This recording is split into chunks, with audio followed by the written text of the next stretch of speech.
여러분은 천주교회 혹은 가톨릭 교회에 대해서 어떻게 생각하십니까? 어떤 분들은 크게 보면 같은 종교다라고 생각하는 분들이 계실 거고요. 또 어떤 분들은 가톨릭 교회는 개신교회와 다른 종교라고 생각하는 분도 계실 것입니다. 개신교인들 중에 많은 분들이 사실은 두 번째 입장을 가지고 있지요. 또 그렇게 가르치는 교회도 적지 않습니다. 천주교회는 이단이라든가 천주교회는 배교했다든가 혹은 교황은 적그리스도라든가 하는 그런 얘기를 듣습니다. 사실은 이것은 종교개혁 시대의 유산입니다. 우리가 지난주에 종교개혁 기념주의를 지켰는데요. 루터가 종교개혁할 당시에 중세 가톨릭 교회는 심하게 부패했었습니다. 복음을 아주 심하게 왜곡했었고요. 또 교황을 비롯한 교권을 가진 사람들이 심하게 타락했었고요. 그리고 교회는 어마어마한 부와 권력을 가지면서 부패와 부정의 온상이 되었습니다. 그래서 마르틴 루터는 종교개혁을 하면서 교황을 적그리스도라고까지 비난을 했고요. 가톨릭에는 구원이 없다고 비판을 했습니다. 하지만 이 종교개혁 시대를 지나오면서 가톨릭 교회는 많이 각성을 하고 그리고 반성을 하고 스스로를 개혁해 왔습니다. 그러므로 루터 시대의 가톨릭 교회에 대해서 가지고 있던 생각을 그대로 답습하는 것은 옳지 않습니다. 물론 가톨릭 교회는 개신교회와 많이 다릅니다. 예배 형식도 다르고요, 교리도 다르고요, 또 동의할 수 없는 전통도 많습니다. 저도 한 신앙인으로서 성서를 믿는 그리스도인으로서 공감할 수 없는 그런 전통과 교리들이 적지 않습니다.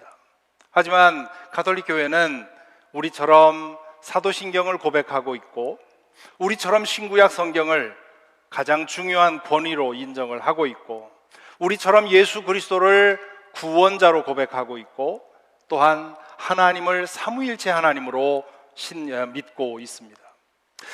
이 가톨릭 교회에 대한 가장 큰 오해 중에 하나는 가톨릭 교회는 믿음으로 구원받는 것이 아니라 행위로 구원받는다고 가르친다고 알고 있습니다. 오직 믿음, 이 칭의의 은혜를 강조하지 않고 공로주의를 가르친다고 생각을 하지요. 하지만 실제로는 그렇지 않습니다. 가톨릭 교회도 믿음으로 구원받는다고 가르칩니다. 다만 그 믿음에 행위가 따라야 한다는 점을 개신교보다 훨씬 더 강조하지요. 그러다 보니까 가톨릭 교회는 행위로 구원받는다고 가르치는 것처럼 들릴 때가 있습니다. 물론 그렇게 가르치는 사람들도 있습니다. 종교개혁 시대가 그러했고요, 지금도 그런 경우가 있습니다. 반대로 개신교회는 믿음으로만 구원받는다고 가르칩니다. 하나님의 자녀로 회복되는 것은 오직 예수 그리스도께 대한 믿음으로 된다고 가르치죠. 물론 하나님의 자녀로 회복된 다음에 하나님의 자녀다운 삶을 살아야 한다고 우리도 가르칩니다. 하지만 아무리 거룩한 행위를 했다고 해도 그거 가지고 하나님 앞에 내세우면서 구원을 살 수는 없습니다. 그래서 우리 개신교회는 믿음으로만 by faith alone 그렇게 강조를 합니다. 근데 문제는 이 말이 행위가 따르지 않아도 된다는 뜻으로 오해되는 경우가 있습니다. 또한 그렇게 가르치는 사람들도 있습니다. 그 극단이 구원파이지요. 믿음으로만 구원받는 것이니 행함은 없어도 된다고 오해를 하는 것입니다. 그러니까 믿음으로만 구원받는다고 하는 것을 강조하는 개신교회의 교리도 행위가 따르는 믿음을 강조하는 가톨릭 교회의 교리도 오해와 왜곡의 여지는 있습니다. 왜 그렇습니까? 가장 중요한 이유는 성경에서 말하는 믿음이라는 단어가 매우 폭넓은 의미를 가지고 있기 때문입니다. 지금 우리가 읽고 묵상하고 있는 로마서와 그 외에 바울 사도의 편지를 보면 믿음은 적어도 세 가지 의미를 가집니다. 첫째는 지적 승인입니다. 머리의 고백을 말합니다. 예수를 믿는다는 말은 예수님에게 일어난 일들을 사실로 받아들인다는 뜻입니다.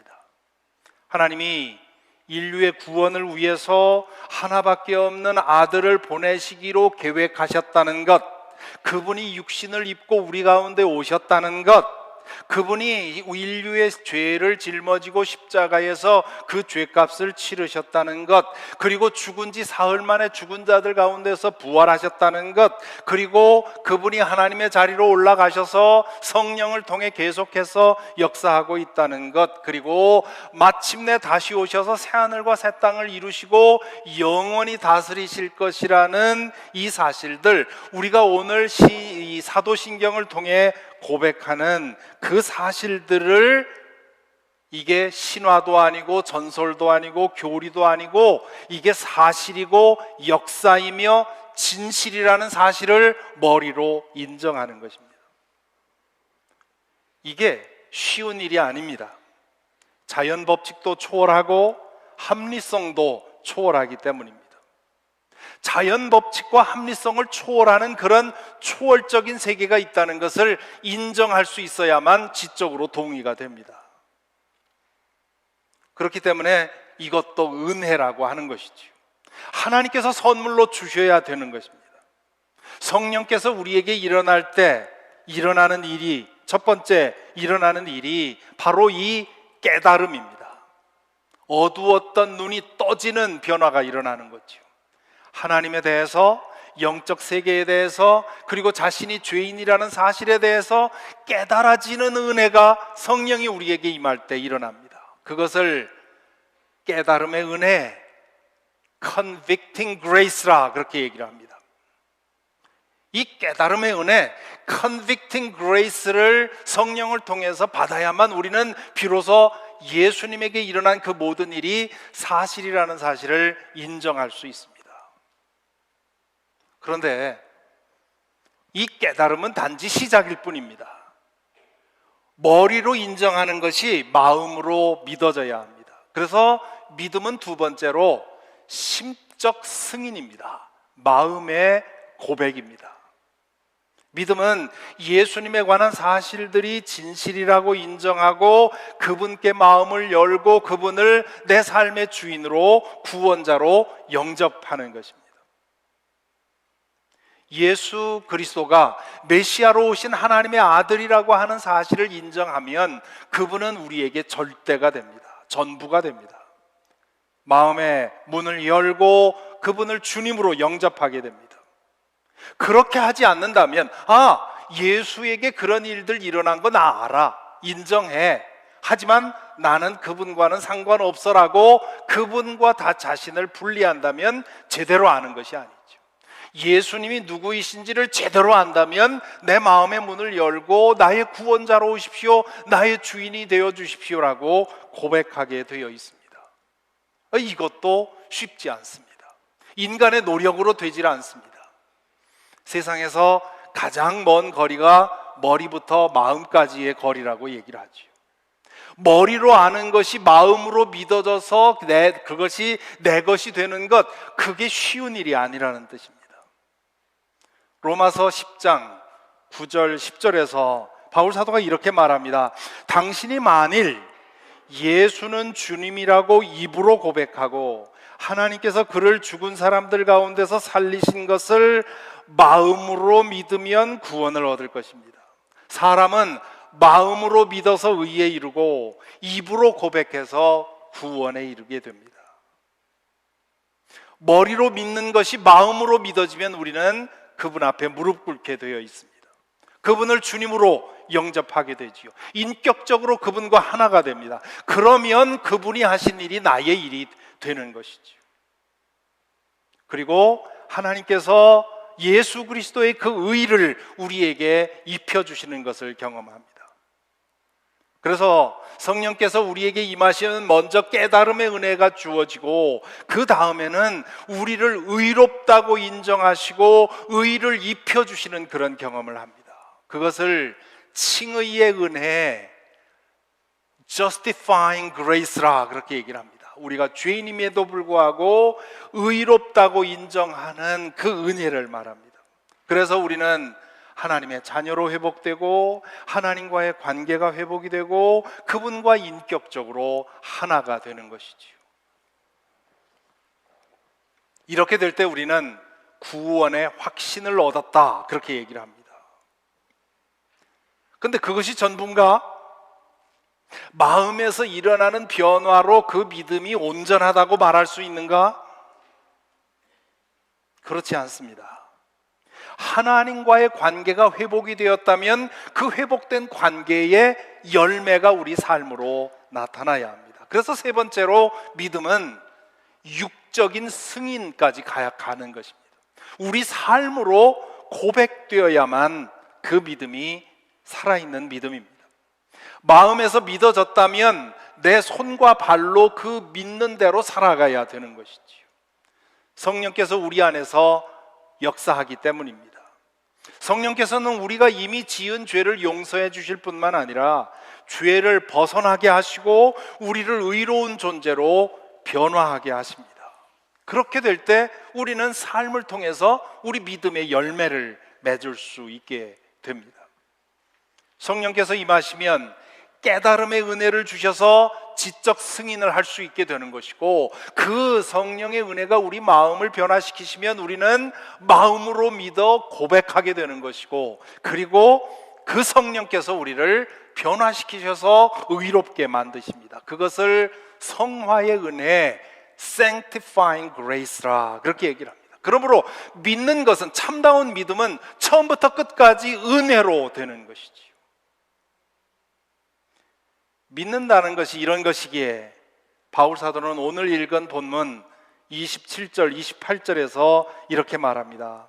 그렇다면 사람이 자랑할 것이 어디에 있습니까?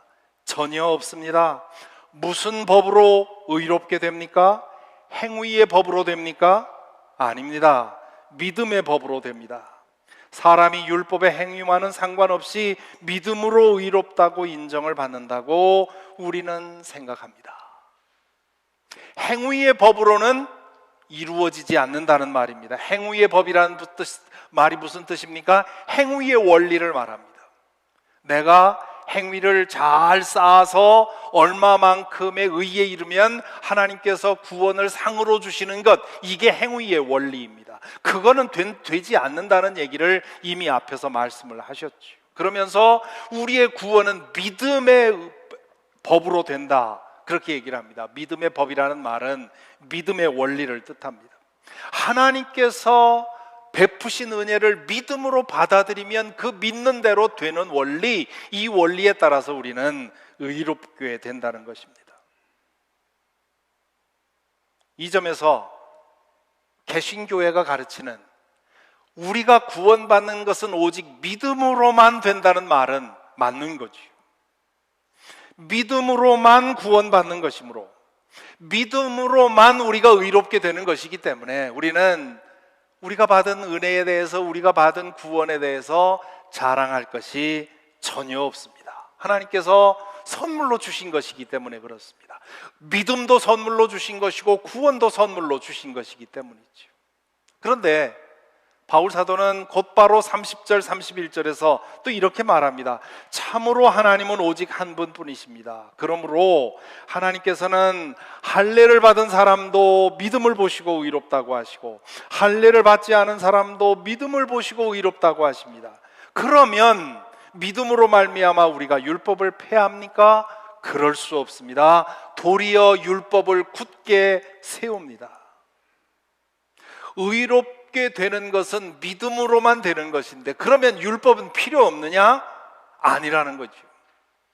오히려 믿음으로 말미암아 율법을 굳게 세운다고 말합니다. 율법을 굳게 세운다는 말은 율법의 정신을 완성한다는 뜻입니다.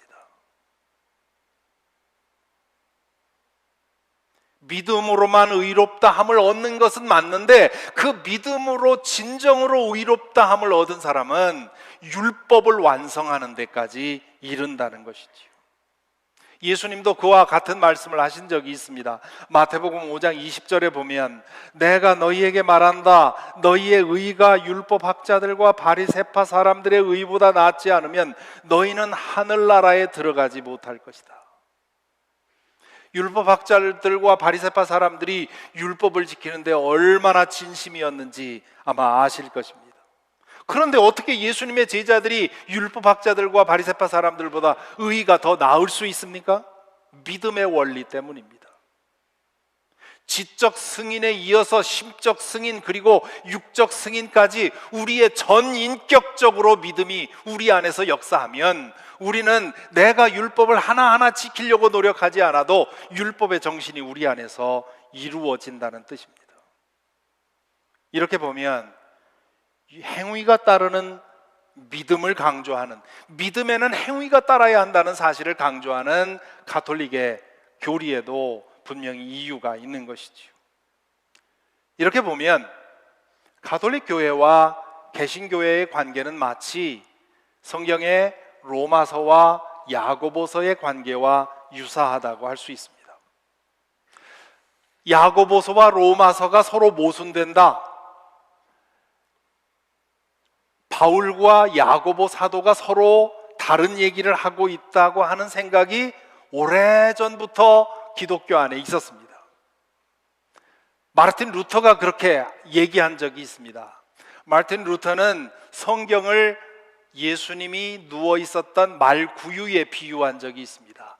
말구유를 보면 나무로 된 말구유가 있고 거기에 지푸라기가 있고 거기에 이제 예수님이 누워 있지 않습니까? 그것처럼 우리 성경에도 나무가 있고 또 지푸라기도 있고 짐승들이 먹다 남은 그런 음식 찌꺼기도 있다는 거예요. 그 모든 것을 통해서 우리가 보는 것은 예수 그리스도를 봐야 한다. 그렇게 얘기를 했습니다. 그러면서 야고보서는 지푸라기와 같다. 이건 경전에서 빼버려야 된다고 한때 얘기를 했습니다. 물론 나중에는 그 입장을 철회했지요. 왜 그렇게 생각했는지 그 이유가 야고보서 2장 24절 26절을 보면 알 수 있습니다. 야고보서 2장 24절 26절에 보면 여러분이 아는 대로 사람은 행함으로 의롭게 되는 것이지 믿음으로만 되는 것이 아닙니다. 이렇게 얘기를 합니다. 26절에 뭐라고 합니까? 영혼 없는 몸이 죽은 것과 같이 행함이 없는 믿음은 죽은 것입니다. 자, 이 말씀을 딱 떼놓고 보면 오늘 읽은 로마서 3장 28절의 말씀과 서로 모순되는 것처럼 보입니다.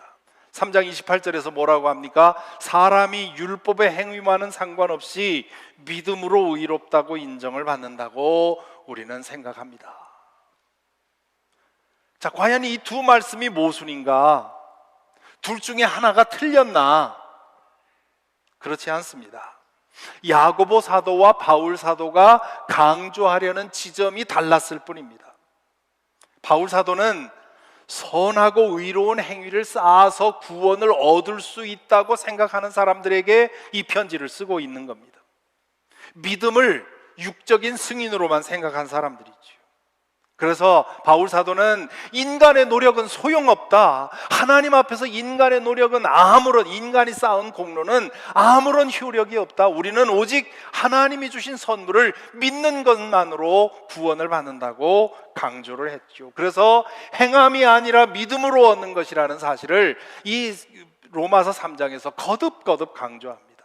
그리고 마르틴 루터는 이 성경을 독일어로 번역하면서 이 3장 28절에 믿음으로 구원받는다 하는 말에 알라인이라고 하는 only, alone이라고 하는 말을 덧붙입니다.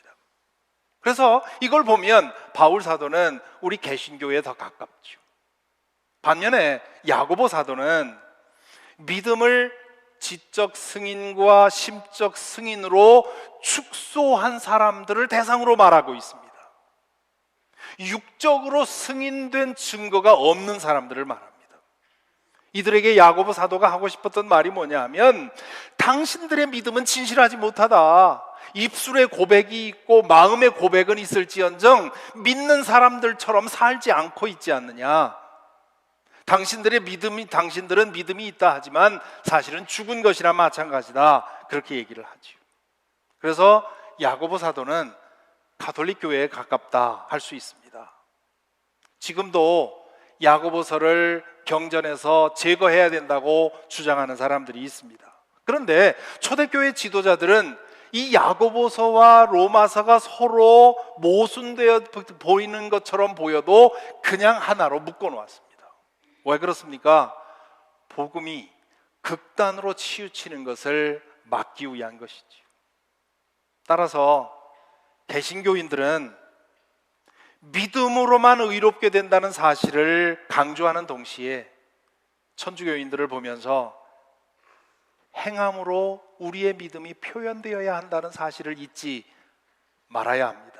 반면에 천주교인들은 행위가 따르는 믿음을 강조하면서 우리 개신교인들을 보면서 행위를 강조하다가 혹시나 공로주의로 빠지지 않는가 조심해야 하는 것이지요. 최근에 책을 하나 읽게 되었는데요, 영혼의 밤을 지날 때라고 하는 책입니다. 이 책은 기독교 역사에 이름을 남긴 우인들 가운데 평생토록 우울증과 싸웠던 사람들의 이야기입니다.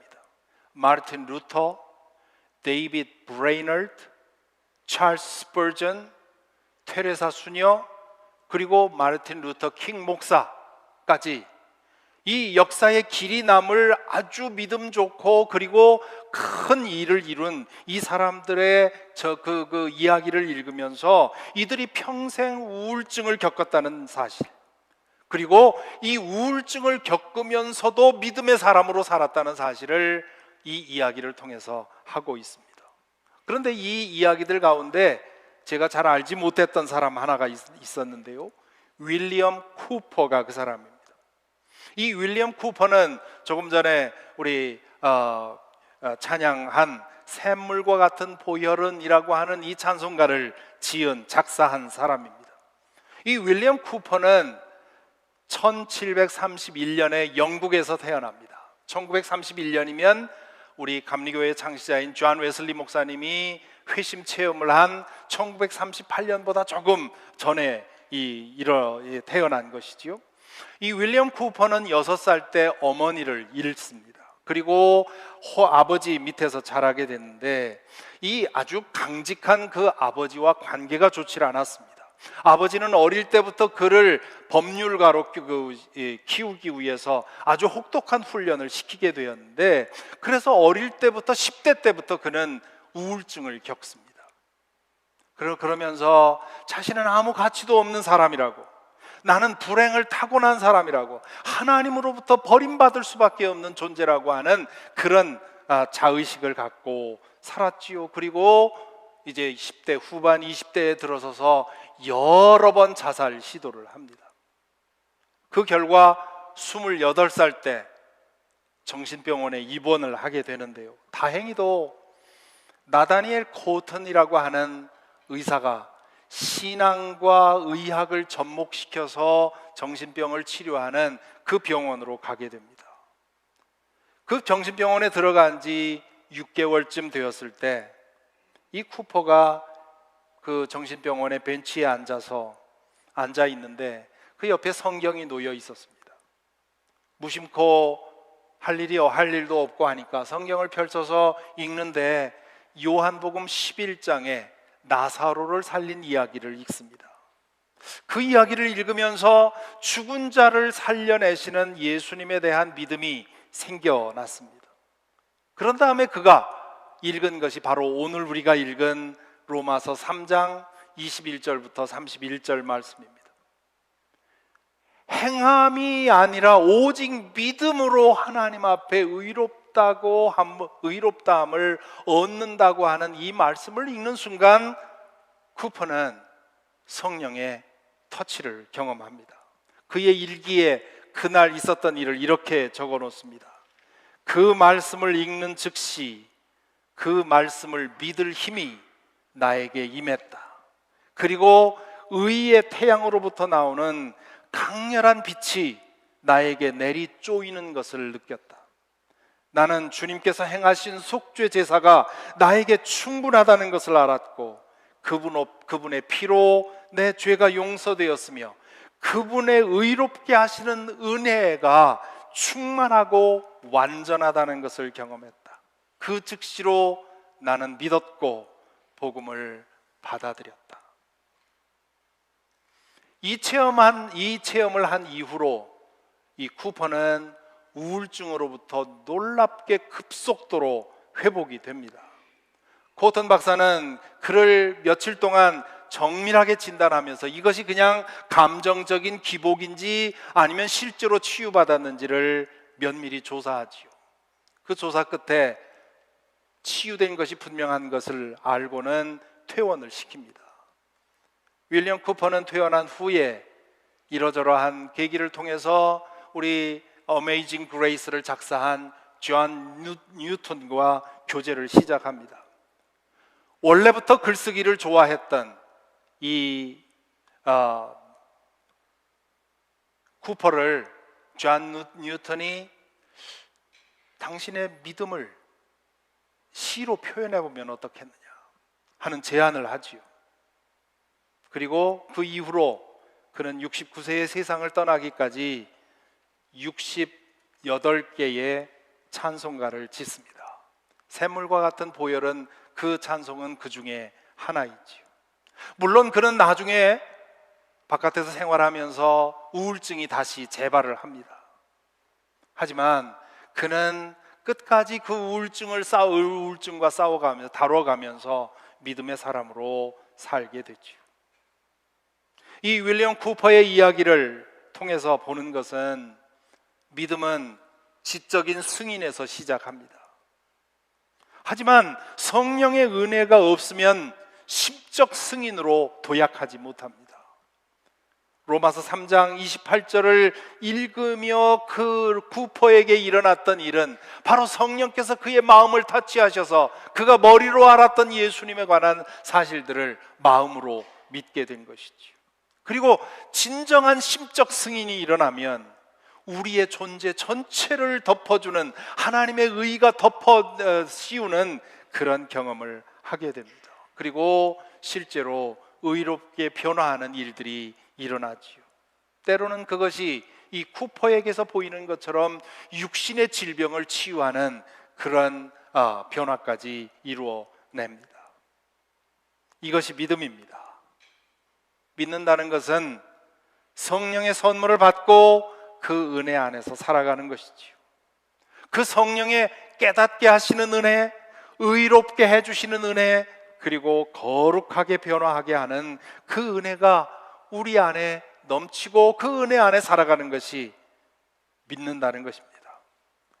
우리가 살아가면서 이렇게 믿음의 길을 걸을 때 물론 업앤다운을 거칩니다. 어느 때는 믿음이 충만해지기도 하고 어느 때는 처지기도 합니다. 하지만 하나님의 자녀로서의 그 신분에는 변함이 없습니다. 이것이 우리를 구원하는 믿음입니다. 여러분의 믿음은 지금 어디에 있습니까? 오늘 이 말씀을 비추어서 내 마음은 지금 어디에 와 있는지 한번 생각을 해보시기 바랍니다. 여러분의 믿음이 지적 승인의 단계에 있습니까? 그저 교회는 들락날락 오고 다니면서 누가 나에게 내 신앙을 내 종교를 물어보면 기독교인이라고 답하긴 하는데 마음에서까지 믿어지지 않고 있는 것은 아닙니까? 혹은 마음의 고백은 있고 하나님께 대해서 아바 아버지라고 부를 수 있는 그런 담력은 있는데 하나님의 의로 덮어 씌우는 그런 경험도 없고 내 삶 속에 의롭게 변화되는 그런 변화도 없는 것은 아닙니까?